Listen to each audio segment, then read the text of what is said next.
எனவே வினையிலிருந்து தப்பிக்கணும்னு நினைச்சீங்கன்னா ஒரே ஒரு வாய்ப்பு, அவன் காலை பிடிச்சிக்கிறத தவிர்த்து வேற வாய்ப்பு. அவன்கிட்ட பேசணுங்க. அவர்கிட்ட பூசை அறையில உட்கார்ந்து பேசுங்க, சிவபூசையில பேசுங்க, மனம் விட்டு அழுங்க. அவர்கிட்ட ஆற்றால போறோம், அழுங்க.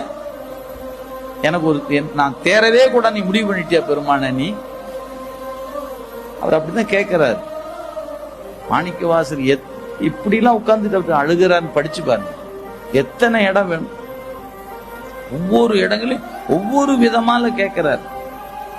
ஆனா முடிவா ஒன்னேதான் கேட்டுட்டார், என்ன விட்டுடா, என்ன விட்டுடா, எனக்கு உன்னை தவிர்த்து ஒருத்தரும் இல்லை, நீதான் எனக்கு, நீதான் எனக்கு அப்படிங்கிற இடத்துல ஊன்றி இலவ நிற்கிறாரு.